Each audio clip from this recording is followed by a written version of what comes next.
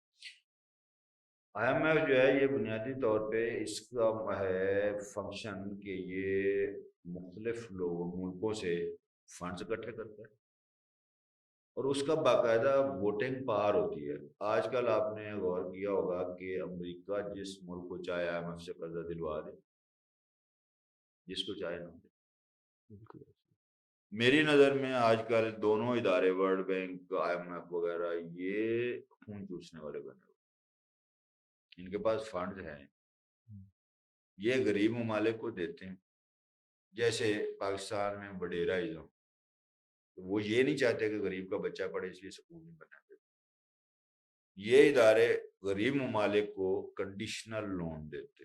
Conditional loan کیا ہوتا ہے؟ دو طرح کے لون ہوتے ہیں، ایک انکنڈیشنل ہوتا ہے، ایک کنڈیشنل ہوتا ہے۔ کنڈیشنل لون یہ ہے کہ میں آپ سے کہوں کہ جی یہ $1 بلین لیں، $1 ارب لیں، آپ نے اس سے سڑکیں بنانی ہیں۔ بھائی مجھے سڑکوں کی ضرورت ہی نہیں، مجھے تو ضرورت ہے انڈسٹری کی، جس سے میرے ہاں جاب کریشن ہو، لوگوں کو جاب ملے، ان کے گھر کے چولہے جلنے شروع ہو جائیں۔ یہ کنڈیشن۔ اب اگر وہ آپ کو مدد کے طور پہ یہ پیسہ، یہی $1 ارب دیتے ہیں اور کہتے ہیں کہ جی آپ اپنی اکانومی اور لوگوں کی فلاح و بہبود کے لیے خرچ کریں، تو آپ منصوبے بنائیں اس میں، جس میں عوام کی فلاح ہو، ان کے لیے آسانیاں پیدا ہوں، بجلی وغیرہ سستی ہو، کھانے پینے کی چیزیں کی سستی ہوں، تعلیم سستی ہو، صحت سستی ہو۔ یہ چیزیں، یہ دونوں ادارے جو ہیں IMF، ورلڈ بینک، یہ کام جو ہے نا بڑے ملکوں کی مرضی کے مطابق کرتے ہیں جی، بڑی طاقتیں چھوٹے ملکوں کا سر، نہیں۔ میں بالکل آپ کی بات سے اتفاق کروں گا۔ آج سے کچھ سال پہلے ایک تھیوری بھی پیش ہوئی تھی، جس طرح آپ نے بھی کہا نا کہ IMF اور ورلڈ بینک جو ہے خون چوسنے والے ادارے بنے ہوئے ہیں، تو آج سے کچھ سال پہلے ایک یہ تھیوری پیش ہوئی تھی یہ کہ خون چوسنے والے صرف غریب ممالک کے لیے، امیر ممالک کے نہیں۔ بالکل سر، امیر ممالک کو تو یہ فیور کرتے ہیں، بلکہ یہ ان کے لیے پپیٹس ہیں، ان کے اشاروں پہ چلتے ہیں۔ بالکل ایسا ہی ہے۔ تو اس تھیوری کے مطابق بھی یہی کہا گیا تھا کہ جو لون آپ IMF اور ورلڈ بینک سے لے رہے ہیں، یہ بیسیکلی ایک ڈیٹ ٹریپ ہے ڈیولپنگ کنٹریز کے لیے، جس سے وہ کبھی بھی نہیں نکل سکتے۔ اب ڈیٹ کیا ہے؟ ڈیٹ آپ کا قرضہ ہے۔ بالکل ٹریپ کیا ہے؟ قرضے میں پھنسانا۔ اب میرے پاس زائد پیسے ہیں، زائدہ ضرورت ہے، میں کیا کروں گا؟ میں اسے اپنے پاس نہیں رکھوں گا، میرے پاس انویسٹمنٹ کا بھی چانس نہیں ہے، کوئی میرے پاس موقع نہیں ہے، میں کسی غریب کو لون کر دوں گا، لون دے دوں گا، لیکن اس پہ اتنی کڑی شرائط لگا دوں گا کہ ہر ماہ یا ہر سال قسط بھی واپس کرنی ہے، اصل زر جو ہے وہ 5 سال بعد بھی واپس کرنا ہے۔ تو یہ جن ملکوں کے پاس زیادہ ضرورت پیسہ ہے، ان سے لے کے اس نے اپنے پاس رکھا ہوا، پھر ان کے کہنے پہ غریب ممالک کو یہ ٹریپ کرتا ہے تاکہ وہ ترقی نہ کر سکے۔ پاکستان اگر ترقی کرتا ہے تو امریکہ بالکل نہیں چاہے گا، کیوں کہ پاکستان انڈیا کو آنکھیں دکھا رہا ہے۔ انڈیا کے لیے پاکستان تارن والا نہیں بنے گا۔ پاکستان ترقی کرتا ہے تو انڈیا کے لیے اٹس اے تھریٹ ہے۔ پاکستان انڈیا کی بہت بڑی منڈی ہے، بہت ساری اشیاء، کہہ رہا ہوں، امریکہ کی بہت بڑی منڈی ہے، بہت ساری اشیاء جو ہیں، اسلحہ اور باقی چیزیں، وہ اب امریکہ سے منگواتے ہیں۔ اگر آپ ترقی کر جاتے ہیں، اپنے ملک میں وہ چیزیں مینوفیکچر کرنے شروع کر دیتے ہیں، امریکہ کی اکانومی تو بیٹھ گئی۔ بالکل تو وہ کیوں نہیں چاہے گا کہ IMF کے ذریعے آپ کو مقروض کرے تاکہ آپ اس قرض پہ سود اتارتے اتارتے بوڑھے ہو جائیں، آپ کی آئندہ نسل بھی مقروض ہو، اس سے اگلی نسل بھی مقروض ہو، اس سے اگلی نسل بھی، آپ قرض کے چکر سے نکل ہی نہ سکے۔ اسے کہتے ہیں کاؤبویب تھیورم۔ کاؤبویب کس کو کہتے ہیں؟ مکڑی کا جالا۔ ٹھیک ہے، وہ مکڑی کے جالے کی طرح ہوتا ہے کہ جب اس میں کوئی پتنگا پھنس گیا، وہ 1000 کوشش کرے باہر نکلنے کی، نکل نہیں سکتا۔ بالکل ایسے ہی سر۔ سر، آپ کی نظر میں ایسی کیا چیز ہے جو ایک ملک کو ویلدی بناتی ہے، اور کیا چیز ہے جو ایک ملک کو پور بناتی ہے؟ مطلب how can we define a country as a wealthy country اور اے کنٹری ایز اے پور کنٹری؟ سب سے بڑی بات یہ ہے کہ آپ نے جو سوال کیا نا، اس کا جواب یہ ہے کہ کون سی ایسی چیز ہے جو ملک کو ویلدی بناتی ہے، دولت مند بناتی ہے۔ اس کے لیے ڈیڈیکیشن اور ڈٹرمینیشن۔ آپ ملک سے مخلص ہوں اور آپ ڈٹرمن کر لیں کہ میں نے اپنے ملک کو ترقی دینی ہی دینی، اس میں کسی ایک بندے کا رول نہیں ہوگا، اس میں ساری قوم کو آپ نے اس طرف متوجہ بھی کرنا ہے، اس طرف لیڈ بھی کرنا ہے، لے کے ساتھ چل۔ دو چیزیں 3-4 چیزیں ایسی ہیں جنہیں اکنامک انڈیکیٹرز کہتے ہیں. نمبر 1 ٹیکنالوجی، نمبر 2 آپ کا اسٹاک مارکیٹ، نمبر 4 آپ کا بینکنگ سسٹم، نمبر 5 آپ کی ایکسپورٹس. جتنی زیادہ ایکسپورٹس ہوں گی اتنا آپ کا ملک ترقی کرے گا. جتنا آپ کا ایک اور چیز آپ شامل کر لیں، سیاسی استحکام. جتنا آپ کا ملک سیاسی طور پر مستحکم ہوگا اتنی زیادہ فارن انویسٹمنٹ آئے گی اور اتنا زیادہ ہی آپ کو ملک ترقی کرے گا. لوکل انویسٹمنٹ کی بجائے فارن انویسٹمنٹ کو اس لیے ترجیح دیتے ہیں. اب جو جدید تھیوری چل رہی ہے وہ یہ ہے کہ اگر چائنا کی میرے ملک میں پاکستان میں انویسٹمنٹ ہے تو کوئی دوسرا ملک اگر پاکستان پہ خدا نخواستہ حملہ کرتا ہے تو چائنا اپنی انویسٹمنٹ بچانے کے لیے پاکستان کی مدد کو ضرور پہنچے گا، اس لیے بھی پریفر کرتے ہیں. دوسرا یہ کہ ہر ملک کے اتنے وسائل نہیں ہوتے کہ وہ انڈسٹری میں اور ڈیولپمنٹ میں انویسٹ کر سکے، لہذا وہ دوسرے ملکوں سے کہتا ہے کہ جی آپ آئیں میرے ملک میں انویسٹ کریں، پروفٹ آپ اپنا جو ہے وہ ایگریڈ ریشو کے مطابق چاہیں تو ہمارے پاس رکھیں چاہے تو واپس لے جائیں. اس سے فائدہ کیا ہوتا ہے کہ آپ کے ہاں چیزیں پیدا ہوں گی، وہ ایکسپورٹ ہوں گی، ایک فائدہ اس سے آپ کو ڈالرز ملیں گے، فارن کرنسی ملے گی، جو بھی ہے وہ. دوسرا یہ کہ آپ کے جو مقامی لوگ ہیں ان کے لیے روزگار کے مواقع پیدا ہوں. روزگار ہی سب سے بڑی چیز ہے. بالکل سر. کرنل قذافی نے ایک دفعہ ایک تھیوری پیش کی تھی اور اس پہ عمل بھی ہوا تھا کہ کیوں نہ ساری جو اسلامک آرگنائزیشن کنٹریز ہیں وہ مل کے ایک اپنا بینکنگ سسٹم لے کے آئیں جس کے تھرو وہ اسلامک کنٹریز کو قرضہ دیں اور ان کو اس ٹریپ سے بچا لیں. سر وہ پروجیکٹ کامیاب کیوں نہیں ہو سکا؟ اس کا بڑا سادہ سا جواب یہ ہے کہ اگر آپ تاریخ پہ نظر ڈالیں تو تاریخ ہمیں یہ بتاتی ہے کہ ہر عروج کے بعد زوال ہے اور ہر زوال کے بعد عروج. مسلمانوں نے بہت عروج دیکھا. ابن سینا، ابو سینا سوری الزواری، ابن حشیم، بہت بڑے سائنسدان تھا جو اس وقت مسلمانوں کا توتی بولتا تھا. لوگ جو ہیں وہ غیر مسلم کے باقی دنیا ڈرتی تھی. جب سے بغداد کی لائبریری کتب خانہ لٹ گیا ہے تب سے مسلمانوں کا زوال شروع ہو گیا. آپ نے کہا جی کہ قذافی نے ایک تھیوری پیش کی تھی، ایک تجویز پیش کی تھی کہ جی پاکستان اور اس طرح کے دیگر ممالک یہ مل کے اپنا ایک بلاک بنا لیں. وہ بلاک نہ چائنا بننے دے گا، نہ امریکہ بننے دے گا، نہ اسرائیل بننے دے گا، نہ رشیا بننے دے گا. اگر وہ بلاک بن گیا تو ان کی چودراہٹ ختم ہو جائے گی. اگر مسلمان اکٹھے ہو جائیں، میں پورے یقین سے کہہ سکتا ہوں 5 صرف مسلمان ممالک، سعودیہ، یو اے ای، کویت اور اس کے ساتھ آپ قطر کر لیں اور 5واں جو ہے وہ آپ ٹرکی کر لیں. یہ ملک اپنا سارے کا سارا پیسہ جو ہے وہ امریکن بینکوں سے نکالیں، امریکن ہوں یا وہ برٹن ہوں، ان کی اکانومی کا بھٹا بیٹھ جائے گا. وہ ہم سے امداد مانگیں گے لیکن ہماری بدقسمتی یہ ہے کہ ہم اپنے ملک میں پیسہ ارن کر کے ان کو دیتے ہیں کہ جی آپ اس سے فائدہ اٹھائیں، ہم خود فائدہ نہیں اٹھاتے. نہ وہ مسلمان ممالک کے بینکوں میں رکھتے ہیں. مسلمانوں کو ہمیشہ ان کی اپنوں ہی کی سازشوں نے مارا، دوسروں کی سازشوں نہیں مارا. دوسروں کو تو ہم ان کو پالتے ہیں کہ جی آپ یہ ہمارا پیسہ لیں، اسے استعمال کریں، اس سے ترقی کریں اور بس آپ ہمیں تھپکی دے دیں. جب کبھی ہماری حکومت کو خطرہ ہو آپ ہماری مدد کو آ جائیے گا. وہ مدد کو آتے ہیں، ضرور آتے ہیں، لیکن وہ پیسے بھی لیتے ہیں، فری میں مدد نہیں کرتے. وہ TADA بھی لیتے ہیں. اگر امریکی فوجی کی وہاں پہ پاکٹ منی $5 ہے تو سعودی عرب کی مدد کو جب وہ آئے گا تو وہ 500 یا کم از کم $400 پر ڈے لے گا پاکٹ منی. پھر حکومت کو فائدہ علیحدہ ہوگا، پرسنلی فائدہ اس کو علیحدہ ہو رہا ہے، حکومت کو فائدہ علیحدہ ہوگا. یہ جو ترقی یافتہ ممالک ہیں اس کو کینیڈا بھی شامل کر لیں، اس میں برطانیہ کو بھی شامل کر لیں، اس میں اسرائیل کو بھی شامل کر لیں، فرانس کو بھی شامل کر لیں، اسپین کو بھی شامل کر لیں. وہ کبھی بھی نہیں چاہیں گے کہ ایک علیحدہ مسلم بلاک بنے. اگر مسلم بلاک بن گیا وہ مر گیا، ختم ہو جائے۔ سر میرا ایک بڑا معصومانہ سا سوال ہے جی آپ سے بتائیں۔ کہ ہمارے ملک میں روپیہ جو ہے وہ ہماری گورنمنٹ کی سپروین کے انڈر چھپتا ہے، اس کی پرنٹنگ ہوتی ہے، تو ہم ایسا کیوں نہیں کرتے کہ اپنی مرضی سے جتنا مرضی پیسہ چھاپ لیں اور ملک کی غربت ختم کر دیں؟ روپیہ چھاپنے سے غربت ختم نہیں ہوتی۔ میں آپ کو ایک مزے کی بات بتاتا ہوں، چھوٹی سی مثال دیتا ہوں، اسے انفلیشن کہتے ہیں۔ آپ اگر پیسے چھاپنا شروع کر دیں گے نا اور وہ مارکیٹ میں پھینکنا شروع کر دیں گے، اس سے کیا ہوگا؟ میری آمدنی بڑھ جائے گی۔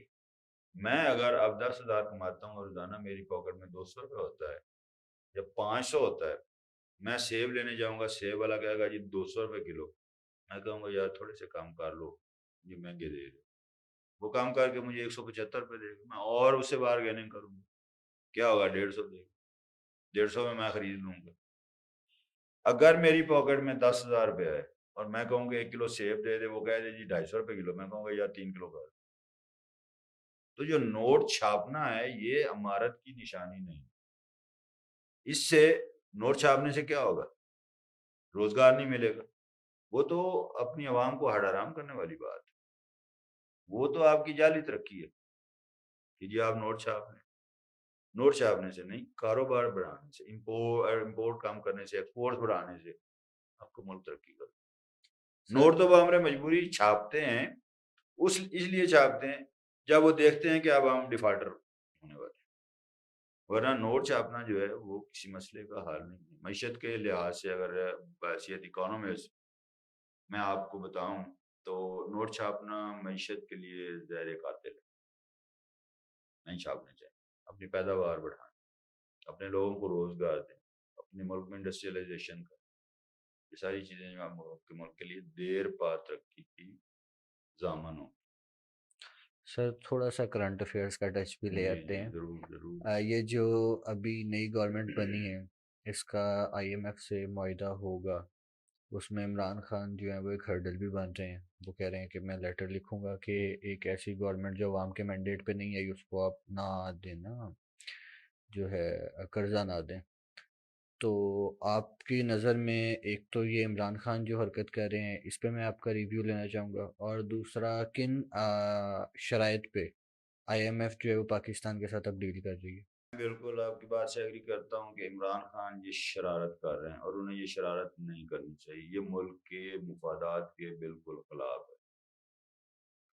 میں عمران خان سے یہ پوچھنا چاہتا ہوں کہ جب چائنا کا صدر پاکستان آ رہا تھا سی پیک کے معاہدے سائن کرنے کے لیے، اس نے اسلام آباد میں مظاہرے کیے تھے اور وہ نہیں آیا تھا، نقصان کس کا ہوا تھا؟ پاکستان کا، عوام کا۔ جاری منصوبے روک گئے، اب بھی یہی ہوگا۔ اس کے کہنے پہ آیا میں اپنے رکنا نہیں ہے قرضہ دینے کے لیے۔ اس کی بات ٹھیک ہے کہ جہاں پہ معاشی استحکام لانا ہو وہاں پہ سیاسی استحکام ضروری ہوتا ہے، کیا وہ صرف عمران خان لا سکتا ہے؟ اور وہ کیا صرف اس وجہ سے آ سکتا ہے کہ جی آئی ایم ایف پاکستان کو امداد نہ دے؟ یہ تو یہ ہوئی نا بات کہ جی مجھے حکومت چاہیے، اگر مل جائے تو پاکستان چلے گا، اگر نہیں ملے گا تو پاکستان کو اڑا دو۔ یہ تو انتہائی گھٹیا حرکت ہے، میں اس سے ایگری نہیں کرتا۔ دوسری بات آپ نے کہی کہ جی پاکستان کن شرائط پہ آئی ایم ایف کن شرائط پہ پاکستان کو قرضہ دے گا۔ آئی ایم ایف آپ کے شاید نالج میں ہو کہ جب پچھلا ان کا ریویو ہو رہا تھا تب انہوں نے یہ بات آئی ایم ایف سے کی تھی کہ ہمارے چونکہ قدرتی آفات زیادہ آتی ہیں، سیلاب بہت زیادہ آتے ہیں، بارشیں ہوئی ہیں ان کی وجہ سے نقصانات ہوئے ہیں، لہٰذا ہمارا اگلا پروگرام جو ہے وہ 6 ارب ڈالر کی بجائے 8 ارب ڈالر کا ہوگا۔ تو اس پہ آئی ایم ایف نے کہا تھا کہ آپ اگر ہمارے اس پروگرام کی شرائط کو پورا کریں گے تو اگلے پہ ہم انشاءاللہ غور کریں گے۔ تو وہ ان پہ غور ہونا شروع ہو گیا۔ مجھے کبھی امید ہے کہ جب یہ حکومت بن جائے گی تو آئی ایم ایف سے بھی ان کے معاملات چلتے رہیں گے، آئی ایم ایف ان کو قرضہ دے گا، اس کے پاس زائد پیسہ پڑا ہوتا ہے اس نے کیا کرنا، لیکن اپنی شرائط منوائے گا۔ شرائط اس لیے منوائے گا کہ مجھے اگر یہ پتہ چل جائے کہ آپ کی انکم نہیں ہے، آپ کے پاس پیسے نہیں ہیں، تو میں آپ کو قرضہ نہیں دوں گا۔ مجھے یہ پتہ چل جائے کہ آپ میرا پیسہ واپس نہیں کر سکتے، میں آپ کو قرض نہیں دوں گا۔ اگر مجھے یہ یقین ہو کہ آپ کی سیلری آنی ہے، آپ کی انکم اتنی ہے کہ آپ مجھے میرے دیے ہوئے پیسے میں سود واپس کر سکتے ہیں، پھر مجھے قرضہ دینے میں میرا خیال ہے کوئی مسئلہ نہیں ہونا چاہیے۔ صحیح سر، سکسٹیز کی دہائی میں غالباً 1963 میں پاکستان نے ویسٹ جرمنی کو قرضہ دیا تھا، تب ہمارے پاس ایسا کیا تھا کہ ہم جرمنی کو قرضہ دے دیں؟ تب ہمارا بیلنس آف پیمنٹ جو تھا نا وہ ٹھیک تھا، ہماری ایکسپورٹ زیادہ تھی، شاید چائنا اور کوریا کی جنگ لگی ہوئی تھی جس کی وجہ سے ہماری ایکسپورٹس جو ہیں اس میں زرعی پیداوار سے لے کے اسلحہ تک یہ باہر جا رہا تھا، اس کے بدلے میں ہمیں ڈالرز مل رہے تھے، اس کے بدلے میں ہمارے پاس فارن ریزرو جو ہیں وہ ہمارے بڑھ رہے تھے، اس لیے ہم ایسی پوزیشن میں تھے وہ جو زائدہ ضرورت ہمارے پاس پیسہ ہے وہ کسی کو ہم بطور قرض دے دیں۔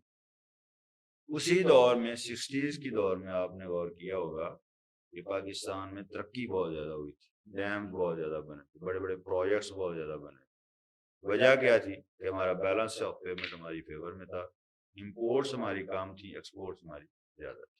اب مسئلہ الٹا چل رہا ہے، اب تو ہم بلینز آف ڈالرز کی، بلینز آف روپیز کی اکیلی چائے پی جاتے ہیں، بلینز آف روپیز کی کاسمیٹکس منگوا لیتے ہیں چائنا سے بھی، دوسرے ممالک سے بھی وغیرہ وغیرہ۔ آپ نے کبھی دیکھا انگریز عورتیں میک اپ کرتی ہیں؟ عام جو خواتین نہیں کرتی۔ سب سے زیادہ میک اپ کہاں ہوتا ہے؟ انڈو پاک میں۔ بالکل۔ تو ہماری پریورٹی جو ہے نا وہ یہ نہیں ہے کہ جی ہم ملک میں انڈسٹریلائزیشن کریں، ہماری پریورٹی یہ ہے کہ ہمیں چیز ملنی چاہیے چاہے جہاں سے مرضی مل۔ میک اپ کا سامان یہاں بھی بنتا ہے لیکن اگر اسی پہ آپ لکھ دیں made in Germany, made in U S A, اور وہ 10 روپے کی چیز پہ 100 روپے لکھ دیں تو خواتین بڑے شوق سے خریدیں۔ آپ لکھ دیں چائے جو ہے وہ جی ایبٹ آباد کی بنی ہوئی ہے تو وہ کوئی نہیں خریدے گا۔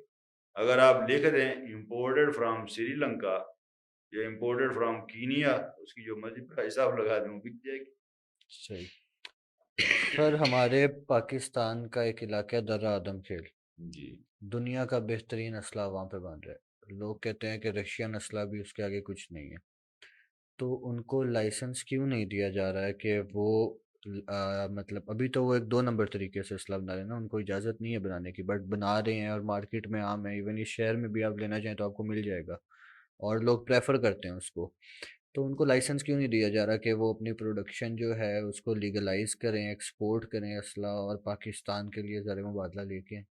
یہ جو فاٹا کا علاقہ ہے نا اس میں پرابلم یہ آتا ہے کہ گورنمنٹ اگر ان کو کہے کہ آپ ہماری چھتری تلے آ جائیں، ہم آپ کو لائسنس بھی دیتے ہیں، اسلحہ بنائیں، ایکسپورٹ کریں، تو وہ مانتے ہیں، وہ اس کو غلامی سمجھتے ہیں۔ دنیا میں آپ جہاں مرضی چلے جائیں، اسلحہ اگر پرائیویٹ جگہ بناتے ہیں نا لوگ تو وہ گورنمنٹ سے لائسنس لے کے بناتے ہیں اور گورنمنٹ اسے ایکسپورٹ کرتی ہے، پرائیویٹ ایکسپورٹ کی اجازت نہیں ہوتی۔ اگر میں اپنے طور پہ اسلحہ بنانا شروع کر دوں اور مارکیٹ میں پھیلا دوں، وہ تو قتل و غارت ملک میں عام ہو جائے، اسلحہ عام ہو جائے۔ منشیات کیا ہے؟ چھپا چھپا کے بیچتے ہیں، ہزاروں نوجوان مار رہے ہیں اس وجہ سے۔ اسی طرح اب کسی کا جھگڑا ہوا، اس نے پستول نکالا، مار دی۔ تو اسلحہ جو ہے نا وہ گورنمنٹ کی چھتری تلے بننا چاہیے، اس کی باقاعدہ رجسٹریشن ہونی چاہیے سوری، اور گورنمنٹ کو ہی اسے ایکسپورٹ کرنا چاہیے، پرائیویٹ ایکسپورٹ نہیں ہونی چاہیے، گورنمنٹ کو ایکسپورٹ۔ تو سر گورنمنٹ ان کو اگر لائسنس دے دیتی ہے اور وہ جو کچھ بھی بناتے ہیں وہ سارا گورنمنٹ کے تھرو ایکسپورٹ ہوتا ہے، اس طرح کی پالیسی بھی تو لائی جا سکتی ہے نا؟ اب وہاں پہ ٹینک نہیں بن سکتے درہ آدم کے، وہاں پہ بندوقیں بنتی ہوں گی، گولیاں بنتی ہوں گی، راکٹ لانچر بنتے ہوں گے، جہاز نہیں بنتے ہوں گے، مارٹر گولے بھی نہیں بنتے ہوں گے۔ اسی طرح باقی چیزیں جو ہیں بہت ساری ایسی نہیں بنتی جن ممالک کو ان کی ضرورت ہے، تو بڑے پیمانے پہ وہ نہیں بنا سکتے، وہ ٹرائبز کو آپس میں لڑنے کے لیے جو چاہیے ہوتی چیزیں وہ بناتے ہیں۔ ہاں اتنا ضرور ہے کہ جو ہماری فوج کو دہشت گردوں سے نمٹنے کے لیے یا پولیس کو اپنا روب و دبدبہ اور جو ان کا لا انفورسمنٹ ایجنسی کا رول ہوتا ہے وہ قائم رکھنے کے لیے جو ضرورت ہے اس کے لیے ان کو لائسنس دیا جا سکتا ہے، ان سے بنوایا جا سکتا ہے، بجائے اس کے کہ ہم امپورٹ کریں۔ سر 1988 میں نواز شریف نے جو اٹامک ٹیسٹنگ کی تھی، اس کے بعد پاکستان پہ امریکہ کی طرف سے سینکشنز لگا دی گئی تھی۔ ان سینکشنز کا اکانومی پہ کیا ایفیکٹ آیا تھا اور کیا وہ ایفیکٹ آج تک ہے؟ اس وقت گورنمنٹ نے ایٹمی دھماکے کیے تھے۔ ایٹمی دھماکے کرنے کے بعد انہوں نے اکاؤنٹ فریز کر دیے تھے ان لوگوں کے جن کے ڈالر اکاؤنٹ تھے، اور یہ نواز شریف نے انتہائی بھونڈا اور بے وقوفانہ فیصلہ کیا تھا، جسے بہت سارے اکانومسٹ نے، بہت سارے محب وطن لوگوں نے روکا کہ آپ ایسا نہ کرو، اس سے ایک تو آپ کی فارن ریمیٹنس جو ہے وہ ختم ہو جائے گی، دوسرا لوگوں کا حکومت سے اعتماد اٹھ جائے گا، بینکوں سے اعتماد اٹھ جائے گا۔ انہوں نے وہ ڈالرز جو لوگوں کے اکاؤنٹس میں پڑے تھے وہ منجمد کر دیے کہ جی اب ان کی پیمنٹ نہیں کرنی، اگر آپ پیمنٹ لینا چاہتے ہیں تو وہ پاک روپے میں لیں۔ اس سے لوگوں کا اعتماد گورنمنٹ سے اٹھ گیا، انہوں نے انویسٹمنٹ بھی چھوڑ دی، انہوں نے باہر سے پیسے بھجوانا بھی چھوڑ دیے۔ نتیجہ یہ نکلا کہ ملک میں شدید قسم کا بحران آ گیا، اور ملک کو سنبھلتے سنبھلتے سنبھلتے 15-18 سال لگ گئے۔ تو وہ انتہائی نامعقول اور بالکل ہی فضول فیصلہ تھا، ایسا بالکل نہیں کرنا چاہیے۔ ایٹمی دھماکے کیے ہیں، ٹھیک ہے، امداد باہر کے ممالک نے کچھ نے بند کر دی ہوگی، آپ اپنے ذرائع پہ زندہ رہیں، کم کھا لیں، کم خرچ کر لیں، لیکن یہ ہے کہ میں آپ کا پیسہ بحیثیت بینکر دبا کے بیٹھ جاؤں یا بحیثیت گورنمنٹ کہ جی میں نے آپ کو ڈالرز نہیں دینے، میں نے آپ کو روپے دینے ہیں، تو بھائی میں نے امریکہ جانا تو میں امریکہ جا کے روپے تو نہیں نہ دے سکتا، میں تو ڈالر ہی دوں گا نا، تو مجھے مسائل تو پیش آئیں گے۔ پھر جب بعد میں جب انہوں نے پیمنٹ کی ہے تو وہ ایگزسٹنگ ویلیو پہ نہیں کی، وہ اس وقت کی ویلیو کی۔ اس طرح سے تو ان لوگوں کا لاس ہوا جو باہر سے بیچارے محنت سے کما کے ڈالر پاکستان لائے ہیں، اور یہاں آ کے وہ منجمد ہو گئے ہیں، بڑے بڑے وہ کاغذ کا ٹکڑا بن کے۔ صحیح۔ سر پاکستان کو بنے ہوئے تقریباً 77 سال ہو گئے ہیں، اور آپ کی ایج بھی تقریباً پاکستان کے قریب قریب ہی لگتی ہے، کوئی 10-20 سال آپ کے میں ہوتے ہیں۔ 56، I'm 56۔ ہاں، تو سر آج تک آپ کی نظر میں، آپ نے ہسٹری بھی پڑھی ہے، آپ نے اکنامکس بھی پڑھی ہے، پاکستان کی سب سے سٹیبل اکانومی کب آئی ہے؟ 60 معذرت کے ساتھ پاکستان سٹیبل پوزیشن میں ایوب دور میں رہا۔ باقی جتنے بھی ادوار رہے ہیں، اگر سیاست دانوں میں سے پوچھیں تو میں محمد خان جنیجو کو پہلے نمبر پہ رکھتا ہوں۔ اس نے ملک میں ترقیاتی کام بہت کروائے تھے، اس کے دور میں غریب لوگوں کے لیے گھر بنے تھے، جناح کالونی جنہیں کہا جاتا تھا، تو اور رابطہ سڑکیں جو ہے نا وہ سب سے اس دور میں زیادہ بنی تھی، سب سے زیادہ اس دور میں بنی تھی۔ رابطہ سڑک کیا ہوتی کہ میرا گاؤں جی ٹی روڈ سے یا مین روڈ سے 40 کلومیٹر دور ہے، میں سبزیاں پیدا کرتا ہوں، میری فصل پیدا ہوتی ہے، تو اسے منڈی تک لانے میں مجھے جن مشکلات کا سامنا کرنا پڑتا ہے اس کے ڈر سے میں فصل بیجتا ہی۔ لیکن اس کے دور میں دیہاتوں کو آپس میں ملانے اور پھر دیہاتوں کو منڈیوں تک رسائی دینے کے لیے بے تحاشا سڑکیں بنی۔ لہذا سیاست دانوں میں اگر دیکھیں تو محمد خان جنیجو نے بہت کام کیا تھا، اور اگر اوورآل دیکھیں تو ڈکٹیٹر ہونے کے باوجود ایوب خان نے بہت اچھا کام کیا تھا، اور وہ پاکستان کے مفاد میں بھی تھا۔ جتنے ڈیمز بنے ہیں بڑے بڑے ایوب خان کے دور میں بنے تھے۔ یہ آپ کا ریلوے ٹریک پشاور سے کراچی تک ایوب خان کے دور میں بنا تھا، بلکہ تب ہی جاپان سے معاہدہ ہو گیا تھا کہ یہ ہم آپ کی 2 رویا کر دیں گے اور الیکٹرک ٹرین چلے گی پشاور سے کراچی تک، لیکن الیکٹرک ٹرین ہے کہاں تک؟ لاہور سے خانہ آباد تک، باقی منصوبہ ذرا کا ذرا رہے گا، باقی کسی نے دلچسپی نہیں لی۔ وہ سارے اپنی حد تک نعرے مارتے رہے، بابا کے دوہل کہتے رہے کہ ہم یہ کر دیں گے وہ کر دیں گے، ہوا کچھ نہیں۔ شیخ رشید کو دیکھ لیں، وزیر ریلوے رہا، کیا ہوا؟ سوائے ایکسیڈنٹس کے اور کچھ نہیں ہوا۔ سب سے زیادہ ریلوے کے ایکسیڈنٹ اس کے دور میں، وجہ کیا؟ آپ کے ٹیکس ہی نہیں تھی۔ آپ کو یاد ہوگا کہ انہوں نے چائنا سے بوگیاں منگائی تھیں یہ ریلوے کی، بالکل۔ تو وہ بوگیاں ایسی تھیں جو ریلوے اسٹیشن جہاں پہ ہے آپ کا وہاں کھڑی نہیں ہو سکتی تھی، کیونکہ ان کے پائیدان جو تھے وہ ٹکرا جاتے تھے ساتھ، تو ان کو واپس بھجوانی پڑی، پھر ان کو مطلب ڈیزائن چینج کر کے واپس لانا. کیا مطلب بے وقوفی اور کام عقلی اور یہ غیر ذمہ داری کا انہوں نے مظاہرہ کیا. سو میں بالکل ان کو ویٹیج کو نہیں دیتا کہ جنہوں نے کوئی ملک کے لیے کام کیا. انہوں نے اپنی جیبیں بھری. 2 ہی ادوار میں زیادہ کام ہوا ہے ایوب خان کے دور میں اور ایک محمد خان کے. صحیح. اور سر ایک پاکستان کی اگر ہم پاکستان کو دیکھیں تو بیسیکلی یہ ایک زرعی ملک ہے، لیکن آج کل ایک بہت زیادہ ٹرینڈ چل گیا ہے کہ جو ایگریکلچرل لینڈ ہے اس کو ختم کر رہے ہیں اور وہاں پہ ریئل اسٹیٹ آ رہی ہے. اس سارے کو ریزیڈینشیل کالونیز میں اور کمرشل کالونیز میں اس کو کنورٹ کیا جا رہا ہے. تو اس پہ میں آپ سے آپ کی اسٹیٹمنٹ لینا چاہوں گا، ان دونوں پہ آپ کمپیریزن کریں کہ ملک کو کس چیز کا فائدہ ہے، ایگریکلچر کا یا ریئل اسٹیٹ کا، عام عوام کو، اور اس سے مطلب ہماری امیج میں کیسے، ہماری امیج پہ کیا ایفیکٹ ہوتا ہے اس کا. ہمارا امیج دنیا میں بہت خراب ہے، پہلی بات. دوسری بات یہ ہے کہ آپ اگر ملکوں کو 2 کیٹیگریز میں ڈیوائڈ کر لینا یا 3 میں، اس میں ایک ملک وہ آ جاتا ہے جو ڈیولپنگ کنٹری، ایک ملک وہ آ جاتا ہے جو ڈیولپ کنٹریز ہے. ڈیولپ کا مطلب وہ ترقی کر چکا ہے، ڈیولپنگ کا مطلب ترقی کر رہا ہے. اور ایک آتا ہے انڈر ڈیولپ، جس نے ابھی ترقی کا مزہ ہی نہیں چکا، اسے پتہ ہی نہیں کہ ترقی کیا ہے. پاکستان میں سمجھتا ہوں کہ انڈر ڈیولپ کنٹریز کی لسٹ میں آ گیا ہے. اب زرعی ملک ہونے کے باوجود اگر آپ بھیڑ چال چلتے ہوئے کہ جی میری اگر 1 کنال کی کوٹھی ہے تو میں 2 کنال کی کوٹھی بناؤں اور اس کے لیے آپ زرعی رقبے پہ کالونی کھڑی کر دیں، تو وہ اس سے بڑا جرم کوئی نہیں ہو سکتا. جتنے بھی ترقی یافتہ ممالک ہیں وہاں پہ ہائی رائز بلڈنگ ہے. ملائیشیا کو آپ دیکھ لیں، وہاں پہ ہائی رائز بلڈنگ ہے.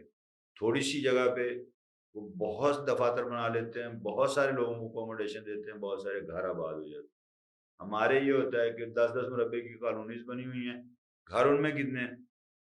10,000 بھی نہیں. تو وہ ایک بلڈنگ بنا کے اس میں 10,000 گھروں کو آباد کر دیتے. تو یہ پاکستانی معیشت کے لیے بہت ہی برا سائن ہے. اس سے ہمارا جو تھوڑا بہت ترقی کا سفر ہم نے شروع کرنا تھا یا کیا ہے وہ بھی رک جائے گا. اور حکومت کو یہ کہنا، حکومت کا یہ کہنا کہ اس سے 40 اس کے ساتھ 40 محکمے جو ہیں وہ وابستہ ہیں، 40 انڈسٹریز وابستہ ہیں، میں اس سے بالکل ایگری نہیں کرتا. اگر 40 انڈسٹریز وابستہ ہیں تو سریے کی قیمت 4 سالوں میں یا 3 سالوں میں 90 روپے سے 300 روپے تک کیوں پہنچ گئی؟ غریب آدمی اس کا مطلب گھر ہی نہیں بنا سکتا، وہ تو جھونپڑی میں ہی رہے، یا خدا نخواستہ بارش ہو تو اس کی چھت گر اور اس کے بچے مار جائیں. کیا قصور ہے؟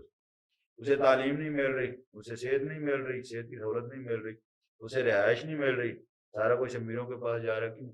یہ ملک امیروں کے لیے بنا، کہیں نہیں لکھا امیروں کے لیے. یہ کس نام پہ بنا تھا؟ اسلام کے نام. اسلام کے نام پہ بنا. اسلام کب کہتا ہے کہ یہ ساری دولت جو ہے وہ ایک ہی ہاتھ میں، یہ چاند ہاتھوں میں مرتکز ہو جائے اور غریب آدمی کو کھانا بھی نہ ہو. آپ نے اگر ہسٹری پڑھی ہے، یقیناً پڑھی ہوگی، تو حضرت عمر کے دور میں ایک زمانہ ایسا بھی آیا تھا کہ لوگ ہاتھوں میں زکوٰۃ کی رقم لے کے پھرتے ہوتے تھے، زکوٰۃ دینے والا کوئی نہیں ہوتا. یہ جو پینشن کا نظام ہے یہ حضرت عمر کے دور میں شروع ہوا تھا. حضرت عمر گشت کر رہے تھے، رات کو ایک دیوار کے ساتھ بندہ بیٹھا ہوا تھا. پوچھا کیوں بیٹھے ہو؟ کہتا جی میں پریشان ہو. کیوں بیٹھے ہو؟ کہتا جی میرے پاس کھانے کے لیے کچھ نہیں. تو کہا پہلے کیا کرتے تھے؟ کہتا تھا جی میں یہ جو آپ کا لشکر ہے اس کا ایک سپاہی تھا. تو انہوں نے اسی وقت اس کو پکڑا، جا کے متعلقہ حکام کو کہا کہ آپ اس کا وظیفہ جاری کر دیں، اس کے گھر میں کھانا پکنا چاہیے. تو ابھی یہی ہے کہ جب سرکاری ملازم ریٹائر ہوتا ہے اس کو مناسب پینشن مل جاتی ہے. اور زکوٰۃ کے نظام کی بھی اب بات کریں تو اس سے میرے ذہن میں پھر ایک سوال آیا کہ بینکس جو ہمارے اکاؤنٹ سے زکوٰۃ کاٹتے ہیں، کیا وہ مستحق لوگوں تک ہی پہنچتی ہے یا پھر ایلیٹس جو ہیں وہ اس کو کھا جاتے ہیں؟ میں اس نظام کے بالکل خلاف. آپ کو شاید نالج نہیں ہے کہ آج اگر 29 شعبان ہے اور آپ نے اپنی بچی کی شادی کے لیے یا اپنی بہن کی شادی کے لیے کسی سے پیسے ادھار لے کے اپنے سیونگ اکاؤنٹ میں رکھ دیے کہ جی میں رمضان کے بعد اس کی شادی کر لوں گا، اور اگلے دن ہی یکم رمضان آ گیا تو آپ کی زکوٰۃ کٹ جائے گی. حالانکہ اسلام میں یہ چیز نہیں ہے. اسلام میں جو آپ کے زیر استعمال 1 سال تک چیز رہی اس پہ زکوٰۃ، بالکل جبکہ آپ صرف 1 دن پہلے جمع کروا رہے ہیں۔ جہاں تک رہا کہ جی اس کا پراپر یوٹیلائزیشن ہوتی ہے، بالکل نہیں ہوتی۔ میرے گاؤں کا نمبردار، میرے گاؤں کا بندہ مسجد میں بیٹھ کے زکوٰۃ تقسیم کر رہا ہے، اور پہلا وظیفہ جو ہے، سب سے پہلا اناؤنسمنٹ جو ہو رہی ہے وہ اس کے بیٹے کی اناؤنسمنٹ ہو رہی ہے کہ جی اس کو 30,000 روپیہ اس کی فردر ایجوکیشن کے لیے زکوٰۃ فنڈ سے وظیفہ دیا جاتا ہے۔ تو آپ اندازہ لگا لیں، جہاد دور میں یہ تھا کہ زکوٰۃ کے پیسوں سے لوگ نہیں بلکہ وزراء عمرہ کرنے جاتے تھے، حج کرنے جاتے تھے۔ کیا یہ زکوٰۃ کا پراپر استعمال ہے؟ بالکل نہیں ہے۔ گورنمنٹ کو اس پہ سختی سے ایکشن لینا چاہیے اور روک دینا چاہیے بینکوں کو کہ آپ زکوٰۃ ڈیڈکٹ کرنے کے اہل ہی نہیں ہیں، آپ کے پاس کوئی اتھارٹی نہیں۔ میں تو یہ کہتا ہوں، یہ ایک پنجاب یونیورسٹی میں سیمینار ہوا تھا، اس میں انٹرنیشنل لیبر آرگنائزیشن کا ایک نمائندہ بھی تھا، پاکستانی تھا، ڈاکٹر محمد اسلم اس کا نام تھا۔ اس نے بڑی اچھی تقریر کی اور بڑے اچھے پوائنٹس دیے۔ اس نے کہا جی آپ پاکستان سے سارے ٹیکسز ختم کر دیں، صرف زکوٰۃ کا نظام نافذ کر دیں، آپ کا ملک 5 سال میں فرانس سے آگے نکل جائے گا۔ وجہ کیا ہے؟ ٹیکس جو آپ دیتے ہیں وہ آپ کی ذات یا آپ کی سوسائٹی کو کوئی فائدہ نہیں دیتا، وہ کھا جاتے ہیں۔ چاند لوگ جو کلیکٹ کرتے ہیں وہی کھا جاتے ہیں، وزیر کھا جاتے ہیں، سفیر کھا جاتے ہیں، دوروں پہ لگا دیتے ہیں۔ اس لیے ہر بندہ ٹیکس نہیں دیتا۔ آپ نے پہلے جی ڈی پی کی بات کی تھی۔ کسی ملک کی ترقی کو ناپنے کے لیے نا tax to G D P ratio جو ہے وہ بھی کم ہوتی ہے۔ وہ ترقی یافتہ ممالک میں 15 سے 20% تک ہوتی ہے کہ آپ ٹوٹل قومی پیداوار کا 15% تک ٹیکس کلیکشن ہونی چاہیے، لیکن پاکستان میں تو حالات ہی الٹے ہیں۔ اب آ گئی بات دوسری طرف، وہ ڈاکٹر اسلم کی بات ہم کر رہے تھے، اس نے کہا آپ زکوٰۃ کا نظام نافذ کر دیں، ہر بندہ باحیثیت مسلمان زکوٰۃ دینے کے لیے راضی۔ اور مجھے پتا ہے کہ میں اگر زکوٰۃ لینے کا اہل نہیں ہوں تو میں زکوٰۃ نہیں لوں، میں چوری نہیں کروں، زکوٰۃ کی چوری، پیسے کی چوری۔ میں کوشش کروں گا کہ میرے محلے میں، میرے اڑوس پڑوس میں، میرے رشتہ داروں میں جو لوگ غریب ہیں، جو مسکین ہیں، جو قسم پرسی کی حالت میں زندگی گزارے، میں ان کو دیں۔ سر، اس وقت ایسی کیا چیز ہے جس نے انویسٹر کے دل میں اور دماغ میں یہ ڈر بٹھا دیا کہ اس وقت پورے ملک میں کوئی بھی شخص انویسٹمنٹ کے لیے تیار نہیں ہے، اور نہ ہی کوئی باہر سے آ کے ہمارے ملک میں انویسٹمنٹ کر جائے؟ غیر یقینی کی صورت، اس لیے کہ جیتنے والے بھی کہہ رہے ہیں کہ دھاندلی ہوئی، ہارنے والے پہلے کہہ رہے ہیں دھاندلی ہوئی۔ بھائی اگر دھاندلی ہوئی تو ثبوت تو دیں۔ اب واویلا مچا دینا کہ دھاندلی ہوئی ہے۔ نواز شریف نے، آپ کو پتا ہے، مانسہرہ والی سیٹ پہ ریٹ دائر کر دی بالکل کہ یہ دھاندلی ہوئی۔ پی ٹی آئی والے اپنی جگہ پہ پیٹ رہے ہیں کہ جی ہمارے ساتھ دھاندلی ہوئی۔ ایم کیو ایم کی 36 سیٹیں ہیں سندھ میں، وہ اپنی جگہ پہ پیٹ رہے ہیں جی ہمارے ساتھ دھاندلی ہوئی، حالانکہ پہلے میرا خیال ہے 26 یا 28 تھی۔ تو یہ غیر یقینی کی صورتحال جو ہے نا وہ خراب کر رہی ملک کو۔ اور میں ایک اور بات بتا دوں، ہمارے ایک بڑے ہی ٹاپ کلاس قسم کے انڈسٹریلسٹ ہیں، انہوں نے ایک جگہ پہ تقریر میں کہا تھا، ہم اور کچھ کریں نہ کریں، ہاتھ پاؤں باندھ کے بیٹھ جائیں، ہم صرف سچ بولنا شروع کر دیں، ہمارا ملک ترقی کر دیں۔ وجہ کیا ہے؟ ہم ایکسپورٹ کرتے ہوئے کہہ دیتے ہیں کہ جی چاول آپ کو باسمتی بھجوائیں گے اور سپر کرنل ہوگا، اور اس میں کوئی ٹوٹا نہیں ہوگا، جبکہ ہوتا کیا ہے، نہ وہ سپر کرنل باسمتی ہوتا ہے اور ٹوٹا بھی اس میں شامل ہوتا ہے، وہ سپری ہوتی ہے۔ سر، جاپان کے ایک میوزیم میں ایک اینٹ پڑی ہوئی ہے اور اس کے آگے لیبل لگا ہوا ہے، اس پہ لکھا ہوا ہے پاکستانی کاٹن۔ اب وہ انہوں نے کیوں رکھی ہوئی ہے کہ انہوں نے پاکستان سے کاٹن جو تھی وہ منگوائی تھی، اور پاکستانیوں نے کیا کیا تھا کہ بوریوں کے اندر جہاں پہ کاٹن ڈالی تھی، اندر اینٹیں ڈال دی تھیں اس کا وزن بڑھانے کے لیے۔ تو انہوں نے پاکستان کے منہ پہ تھپڑ مارنے کے لیے اپنے میوزیم میں، نیشنل میوزیم میں، وہ اینٹ رکھ کے لکھا ہوا ہے کہ پاکستانی کاٹن۔ تو ڈوب مرنا چاہیے پاکستان کے کاٹن ایکسپورٹرز کو، باقی ایکسپورٹرز کو بھی، حکومت کو بھی ڈوب مرنا چاہیے کہ انہوں نے ان کو عبرت کا نشان بنا کے وہاں پہ ان کے کارنامے جو ہیں وہ عجوبے کے طور پہ سنبھال کے رکھے ہو۔ آپ ایک کاٹن کی بات کرتے ہیں، یہاں پہ شرٹس ایکسپورٹس ہوتی ہیں ان میں بھی اگر اوپر لکھا ہوا ہے کہ جی 16 نمبر کالر ہے، 16 انچ کا کالر ہے، تو وہ 12 انچ کا نکلے گا، 14 انچ کا نکلے گا۔ اس میں بھی انہوں نے حرام زدگی کرنی ہی کرنی ہوتی۔ کنوں اوپر بہت اچھے لگائے ہوں گے، نیچے کیرے والے، سیب اوپر کالا کولو، نیچے جو وہاں پہ بلوچستان میں بھینسوں کو ڈالتے ہیں وہ لگا، تو کون ملک ان پہ اعتبار کرے؟ پاکستانی ایسی قوم ہے جو یہاں سے گداگر بھرتی کر کے، جیب کترے بھرتی کر کے حرمین شریفین میں بھجوا رہی ہے کہ جاؤ وہاں پہ لوگوں کی جیبیں کاٹو، آدھے پیسے آپ کے، آدھے پیسے ہمارے۔ لعنت ہے ایسے ان پروموٹرز پہ اور ان لوگوں پہ جو ایسی قوم تیار کر رہے ہیں۔ یہ ایک کیس نہیں ہے، یہ لاتعداد کیسز۔ ابھی کچھ عرصہ پہلے، مجھے بات نہیں کہنی چاہیے، یہاں سے ثقافتی طائفے جاتے تھے وہاں پہ دبئی کے لیے، عورتیں جو ہیں خوبصورت عورتیں، بچیاں، ان کو ریکروٹ کر کے وہاں پہ بھجوایا جاتا تھا اور ان کی کمائی کھائی جاتی۔ اب انہوں نے کچھ غیرت کھائی ہے، یہ ہٹ گئے، اب انڈیا شروع ہو، تو ان کے کارنامے ان کے اپنے سامنے۔ میں نے کہا نا کہ وہ صنعت کار نے یہ کہا تھا کہ آپ صرف سچ بولنا شروع کر دیں، سچ بولنا شروع کر اور کچھ نہ کریں، آپ کو ملک ترقی کر جائے گا۔ آپ یہ عہد کر لیں کہ میں نے آپ سے جو وعدہ کیا وہ پورا کر۔ میں نے اگر کہا کہ آپ کو سپر چاول بھجواؤں گا تو سپر بھجواؤں، اگر میں نے کہا کہ میں ایری 9 بھجواؤں گا تو ایری 9 ہی بھجواؤں، وہ بھی بیسٹ کوالٹی کی۔ اگر میں نے 64 آم کہا تو میں 64 بھجواؤں، میں لنگڑا نہ بھجواؤں، میں سلیٹی نہ بھجواؤں۔ سچ بولنے والی، باقی اقوام سچ بولتی ہیں وہ ترقی کر گئی، ہم جھوٹ بولتے ہیں، ہمارا ریورس گیئر لگا ہوا اور پتہ نہیں کہاں تک جانا ہے، ہم کچھ پتہ نہیں۔ اور سر جو پاکستان میں اننیسیسری ٹیکس لگائے جا رہے ہیں، سب سے زیادہ تو آٹو موبائل پہ لگائے جا رہے ہیں، اس کے بارے میں آپ کیا کہیں گے؟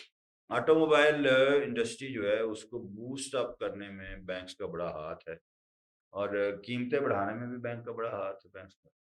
انہوں نے آؤ دیکھا نہ تاؤ دیکھا، ہر بندے کو گاڑی لیز کر دی صرف اپنی انکم بڑھانے کے لیے کہ ہماری انکم بڑھ جائے۔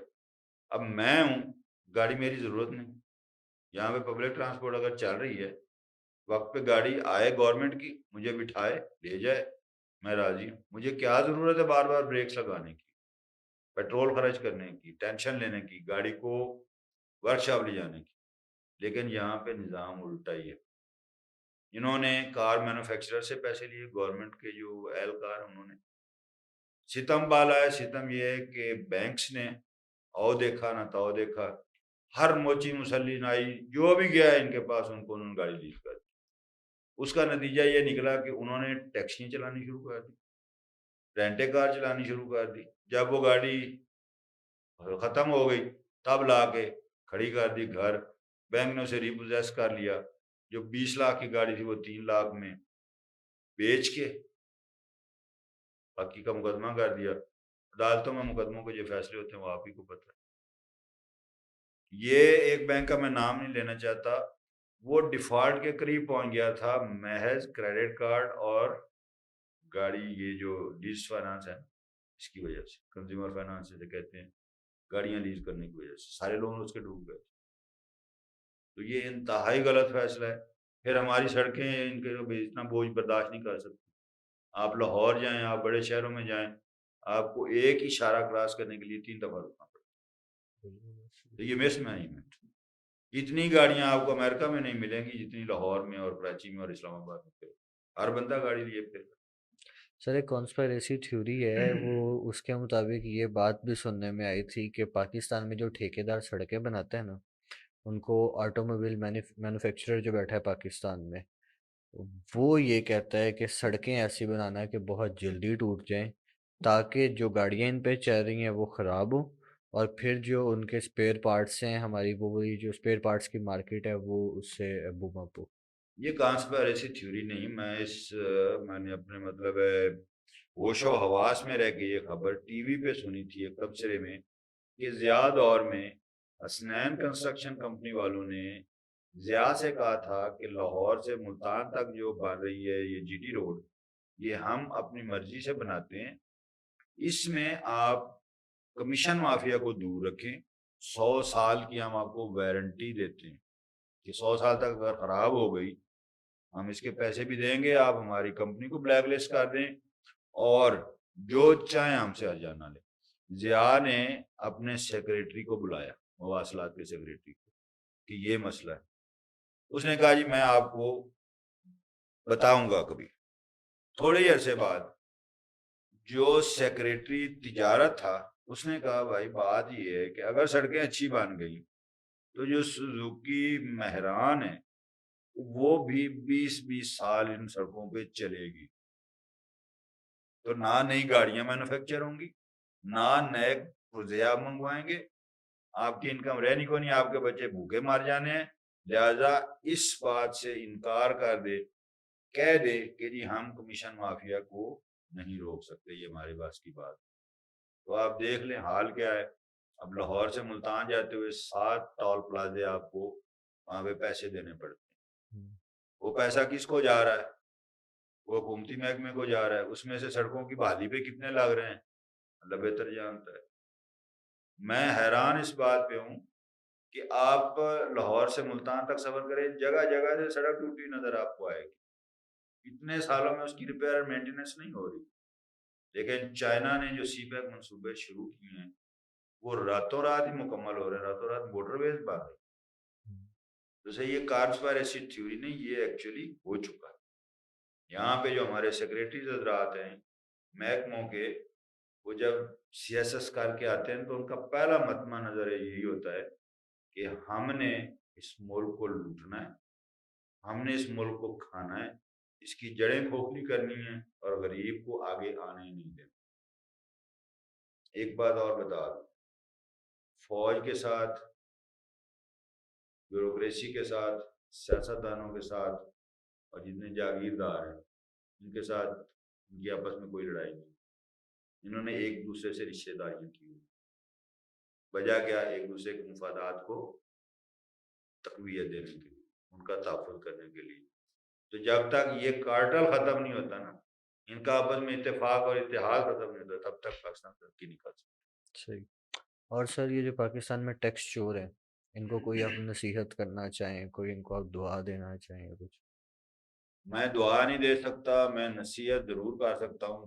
جو ٹیکس چور ہیں وہ بھی کافی حد تک ٹھیک ہیں, اس لیے کہ میں اپنی سیلری سے 32,000 روپیہ ماہانہ ٹیکس دیتا ہوں اور مجھے گورنمنٹ کی طرف سے 32 روپے کا بھی فائدہ ہے. میں پچھلے دنوں بیمار ہوا, ہاسپٹل گیا, مجھے دوائی نہیں ملی.